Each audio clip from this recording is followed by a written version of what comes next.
নমস্কার, Varma digital news চ্যানেলে আপনাদের সকলকে স্বাগত। এই যে দোকানটা দেখছেন, এই দোকানটা বেলগড়িয়ায়। এই দোকানটায় 1997 সালে একটা মজার ঘটনা ঘটেছিল, সেটা আপনাদের শেয়ার করছি। এই দোকানে আমরা তখন 2 টাকায় লস্যি খেতাম। আমি তখন WBCS পরীক্ষার জন্য আমাকে এখানে আসতে হতো। তা আমরা কজন বন্ধু মিলে এখানে বসে লস্যি খাচ্ছি। তা এক বন্ধুর নাম ছিল হচ্ছে মানস লাহিড়ী। তা আমরা ওকে বলতাম মালা বলে ডাকতাম, কারণ ওর মালসের মা আর লাহিড়ীর মালা। তার পাশে এক দাদু বসেছিল।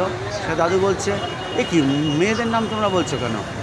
দাদু, এটা তো আমাদের মেয়েদের নাম না, এটা ছেলেদের নাম। ওর নাম হচ্ছে মানস লাহিড়ী, তাই আমরা ছোট্ট করে নতুন জেনারেশনে মালা বলে ডাকছি। দাদু বলছে, বাবা, আমি তোমাদের নতুন জেনারেশনে জন্মাইনি। দাদুর নাম ছিল হচ্ছে পালক ঠাকুর। দাদুর নামটা কী হবে কমেন্ট করে জানাবেন। বর্মা ডিজিটাল নিউজ চ্যানেল দেখতে থাকুন, সাবস্ক্রাইব করুন। ধন্যবাদ।